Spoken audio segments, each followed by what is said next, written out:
The gunshot echoed across the chapel like thunder splitting the sky, and Eleanor Hartwell's wedding dress, pure white silk that had taken 3 seamstresses 6 months to complete, was suddenly stained crimson.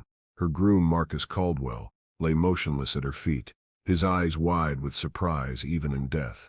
The smoking derringer trembled in her gloved hand as 50 wedding guests sat frozen in their pews, their faces masks of horror and disbelief. She had killed her husband-to-be on their wedding day. The silence lasted only heartbeats before chaos erupted. Women screamed, men shouted, and somewhere in the mayhem, Eleanor heard her father's voice booming above the rest. "Seize her. She's murdered my business partner."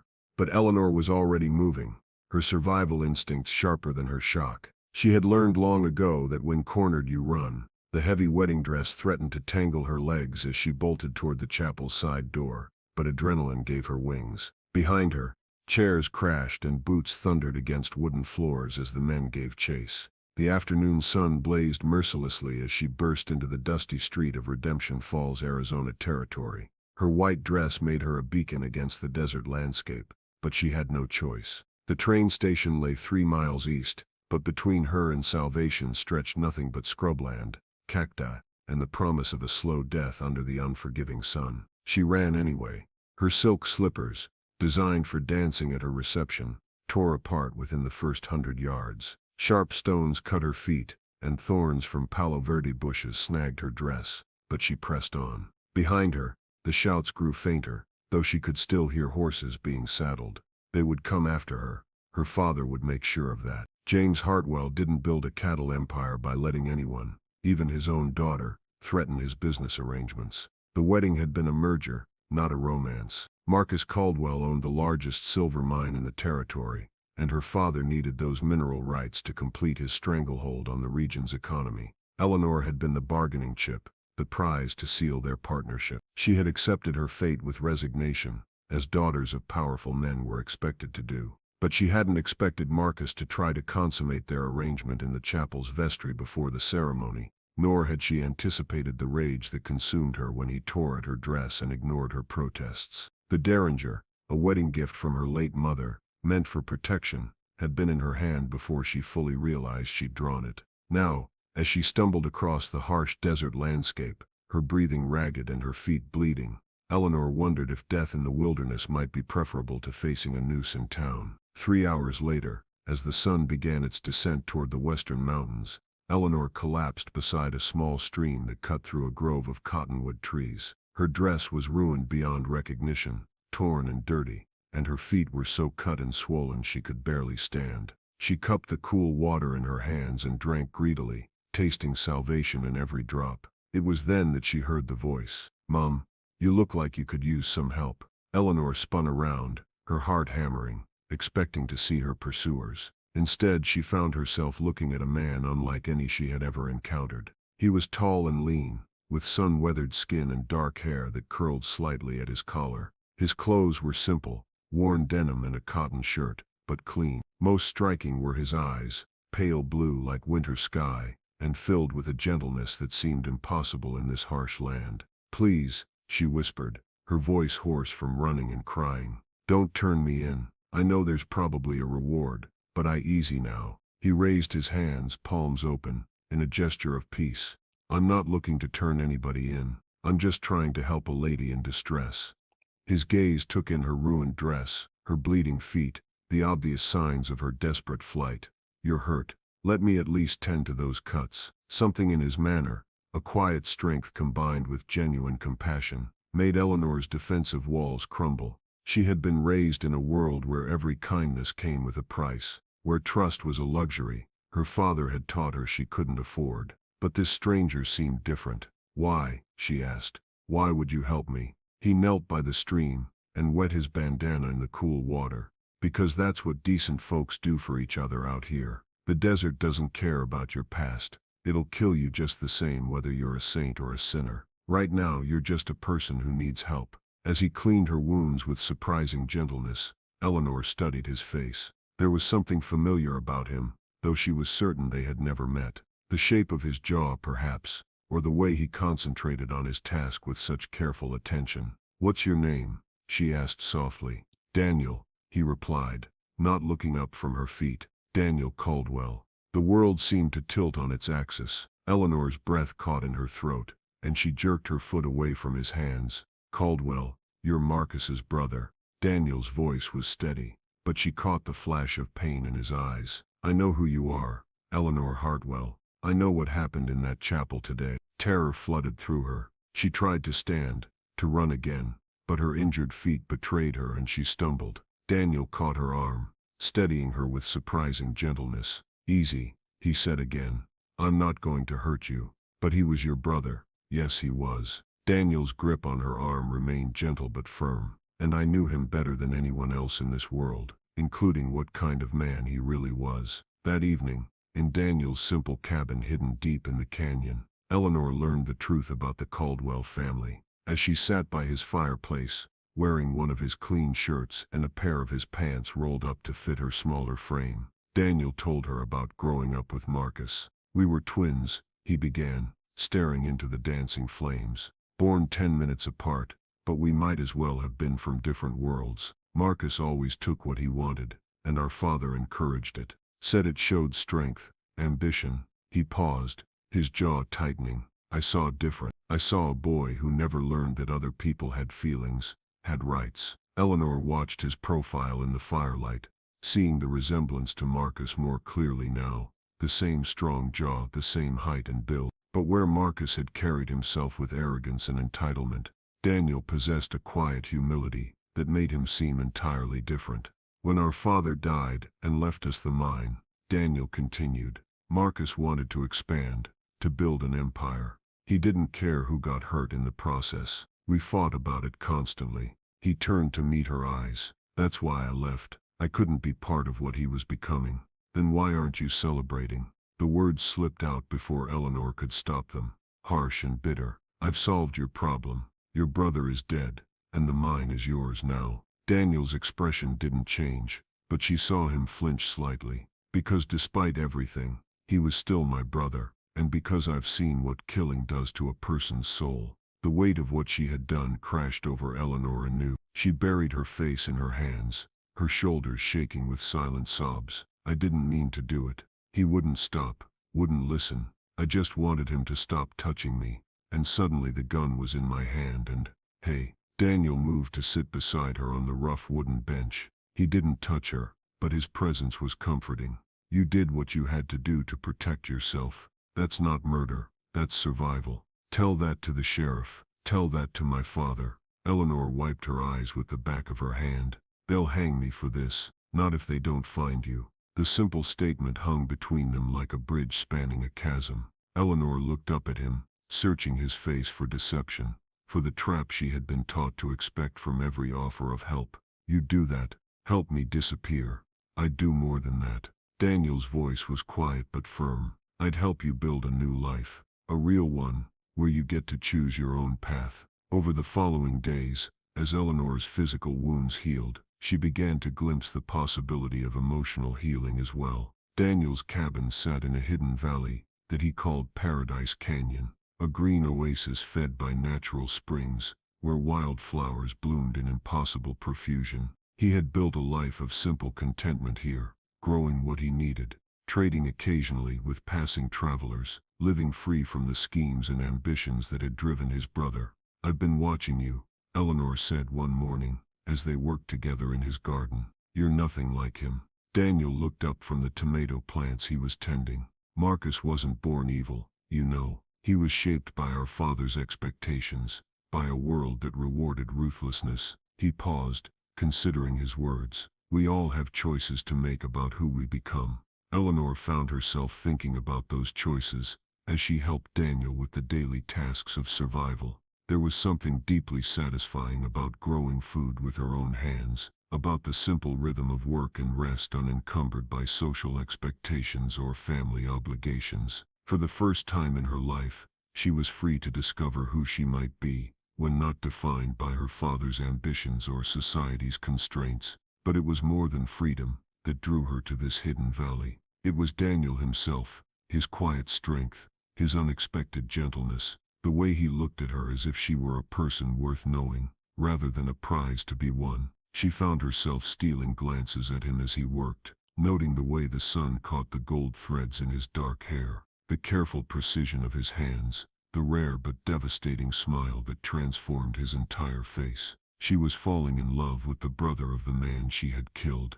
The realization should have horrified her, but instead it felt like the first pure thing she had experienced in years. Here, in this secret garden, hidden from the world, she could imagine a different life, one built on choice rather than obligation, on love rather than transaction. But the outside world had not forgotten Eleanor Hartwell. The pursuit. On a Tuesday morning in late September, Daniel returned from checking his snares to find Eleanor standing frozen in the cabin doorway, her face pale with terror. "What is it?" he asked, immediately alert. She pointed toward the canyon entrance with a shaking hand. "Riders, at least 6 of them, and they're asking questions in town about a woman in a white dress." Daniel's expression hardened. Through his spyglass, he could see the dust cloud that marked the approaching search party. At their head rode a man he recognized. James Hartwell, Eleanor's father, his face grim with determination. "We need to leave," Daniel said. No. "No." Eleanor's voice was surprisingly steady. "I'm tired of running." "Eleanor, they'll keep coming, Daniel. You know they will. My father doesn't give up, and Marcus had friends who'll want justice." She turned to face him, and he saw a strength in her eyes that hadn't been there when he first found her. "But more than that, I'm tired of hiding from the truth. The truth is that you defended yourself against a man who would have raped you," Daniel said fiercely. "That's not a crime, that's courage. The truth," Eleanor said softly, "is that I love you, and I won't let my past destroy your future." The words hung between them like a prayer, beautiful and terrible in their honesty. Daniel felt his heart break and soar simultaneously, knowing that she was offering him everything he wanted, and everything he couldn't accept. "Eleanor, I know what you're going to say, that it's impossible, that too much stands between us, and you're right." She stepped closer to him, close enough that he could smell the wildflower soap she had taken to using, could see the gold flecks in her brown eyes. "But that doesn't make it less true." Outside, the sound of approaching horses grew louder. The confrontation. James Hartwell rode into Paradise Canyon like an avenging angel, his weathered face set in lines of implacable determination. Behind him came 5 men, Eleanor recognized, ranch hands from her father's spread, all armed and ready for trouble. They reined in their horses near Daniel's cabin, dust swirling around them in the afternoon heat. "Caldwell," Hartwell's voice boomed across the canyon. "I know she's here. Send out my daughter, and we can settle this like civilized men." Daniel stepped out of the cabin, his hands visible, but his stance ready. Eleanor watched from the window, her heart hammering against her ribs. "Mr. Hartwell," Daniel said calmly, "you're trespassing on my property." "Your property?" Hartwell laughed, but there was no humor in it. "Last I checked, this land belongs to your brother. Or rather, it belonged to him before my daughter put a bullet in his chest." Eleanor defended herself against a man who was attacking her. Daniel replied, "If Marcus were any other man, you'd be thanking her for her courage." "Courage?" Hartwell's face darkened. "She murdered my business partner on their wedding day. That's not courage. That's insanity. Or worse." He leaned forward in his saddle. "Now send her out, or we'll come in and get her." "I don't think you will." The quiet voice came from the cabin doorway. Eleanor stepped into view, wearing the simple dress Daniel had bought for her in town, her hair braided simply down her back. She looked nothing like the pampered cattle baron's daughter, who had fled her wedding 3 months ago. She looked like a woman who had found herself. "Eleanor," Hartwell's voice cracked with relief and anger. "Thank God, we're taking you home, girl. We'll figure out how to fix this mess." "There's nothing to fix, Father." Eleanor walked to stand beside Daniel, close enough that their shoulders almost touched. "I'm not coming home." "Like hell you're not."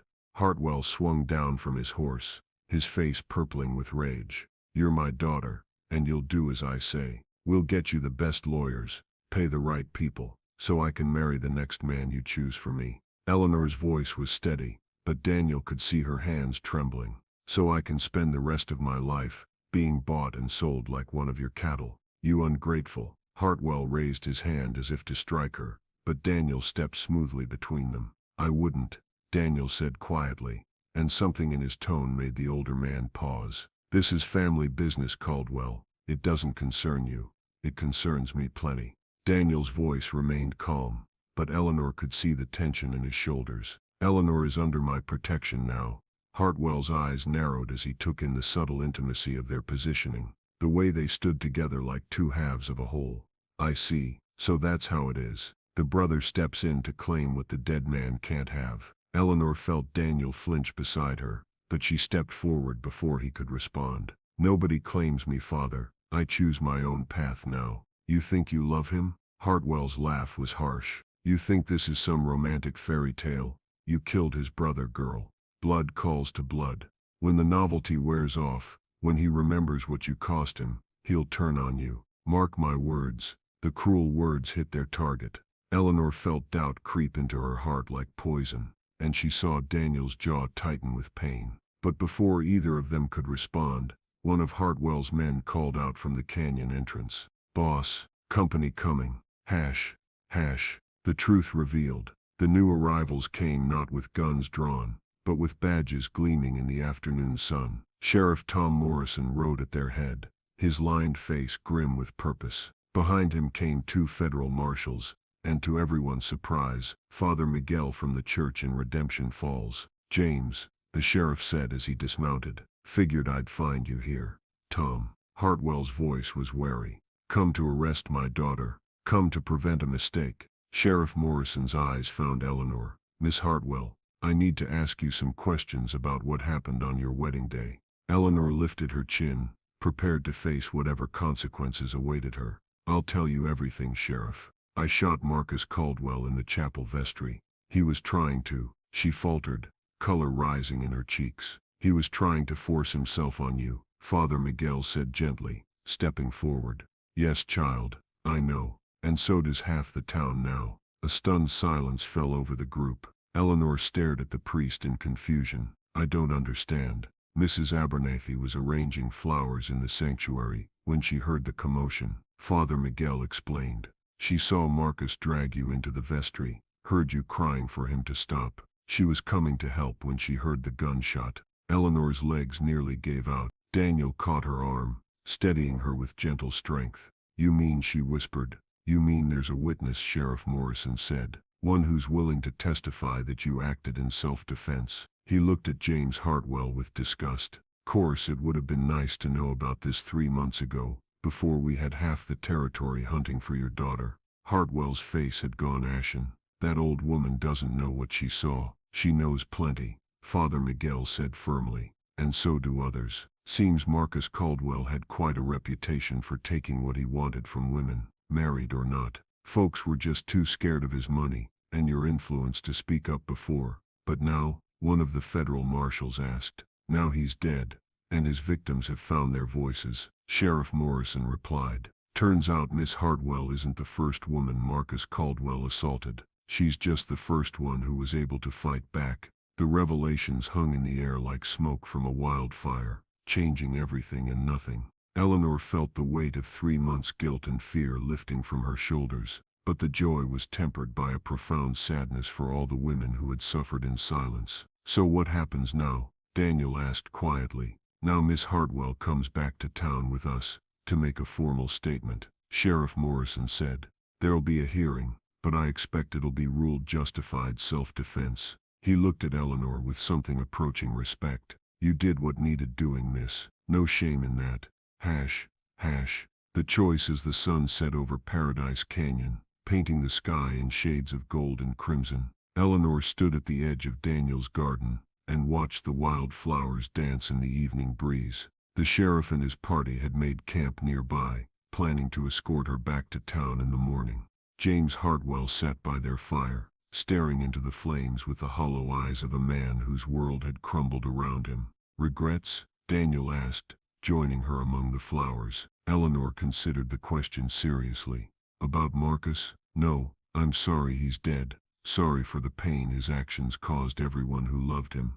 But I don't regret protecting myself. And about everything else." She turned to study his face in the fading light. "What happens now, Daniel? When this is all over, When I'm free to choose my own path, what then? Daniel was quiet for a long moment, his eyes fixed on the distant mountains. Your father was right about one thing, he said finally. This won't be easy. People will talk, will always wonder if you really loved me, or if I'm just convenient. They'll question whether I can truly forgive you for Marcus's death. Eleanor's heart clenched. And can you forgive me? Daniel turned to face her fully, his pale eyes intense in the twilight. There's nothing to forgive, Eleanor. You saved yourself from a monster, and in doing so, you saved me from becoming one too. What do you mean?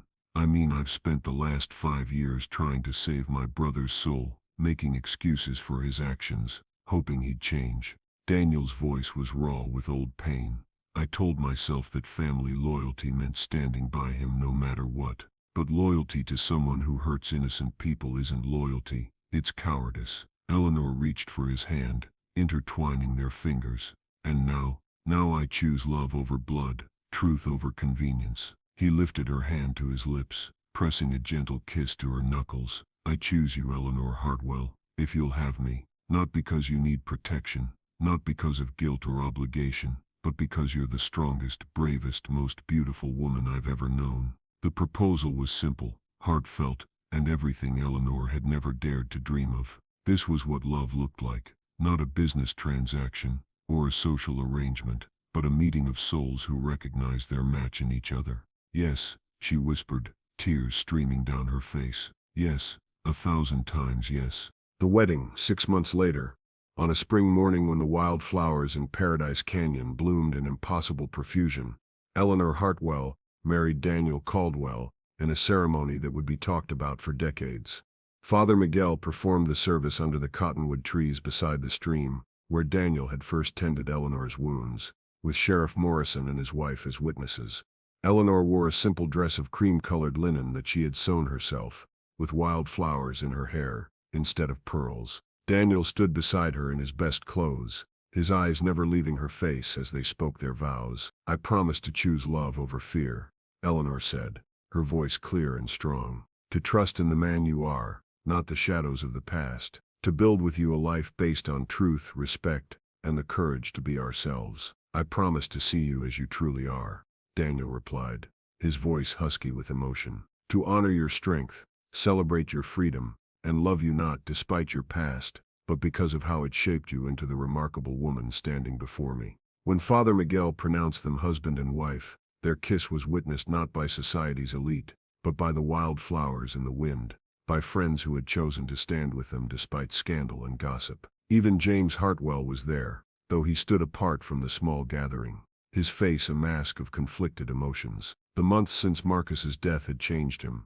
forced him to confront truths about his business practices and his treatment of his daughter that he had long suppressed. He would never approve of Eleanor's choice, but he had come to respect it, and her. As the newlyweds shared their first dance to music played on Father Miguel's old fiddle, Eleanor caught sight of her father watching them with something that might have been pride in his eyes. It wasn't forgiveness, not yet, but it was a beginning. The legacy years passed, and the story of Eleanor and Daniel Caldwell became legend in the Arizona territory. Their marriage produced 3 children, 2 daughters and a son, who grew up wild and free in Paradise Canyon, raised to believe that love transcends all boundaries, and that courage is the greatest gift one can give the world. Eleanor never forgot the women who had suffered in silence before her, the ones who hadn't been strong enough or lucky enough to fight back. She used Marcus's inheritance, which had passed to Daniel and then to her, to establish a refuge for women fleeing violent situations,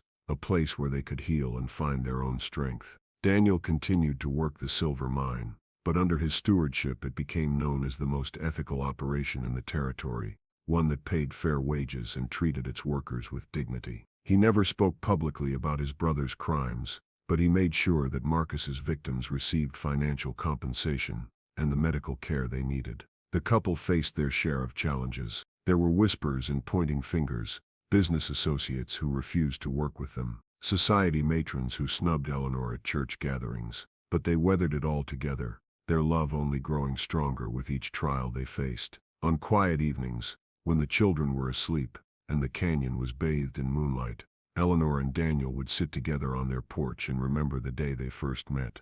They would speak of second chances, and the courage to choose love over fear, of the truth that the heart knows no boundaries of blood or class or past mistakes. The message. Their story spread far beyond the borders of Arizona territory, carried by travelers in newspaper articles, transformed by each telling until it became something larger than the simple truth of two people who found love in impossible circumstances. It became a testament to the power of forgiveness, not just forgiveness of others, but the harder task of forgiving oneself. Eleanor learned that she could love the brother of the man she had killed, because love is not bound by logic or propriety. Love sees the soul, not the circumstances. Love chooses hope over despair, understanding over judgment, future over past. Daniel learned that loyalty is not blind devotion to blood relations, but rather the conscious choice to stand with those who share your values and respect your humanity. True family is not determined by birth, but by the people who choose to walk beside you on life's journey.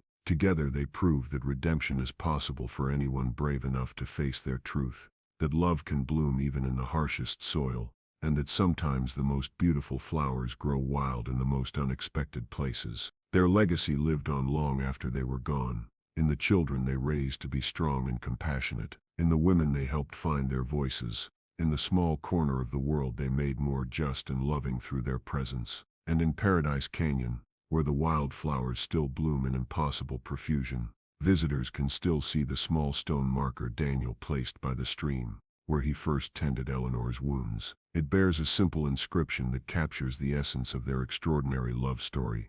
That here two hearts found each other across the divide of sorrow. Here love proved stronger than death, forgiveness more powerful than revenge, and hope more enduring than despair. Here began a love that transcends all boundaries. In the end, Eleanor and Daniel Caldwell's story reminds us that love is not about finding someone perfect. It's about finding someone who makes you want to be better than you are.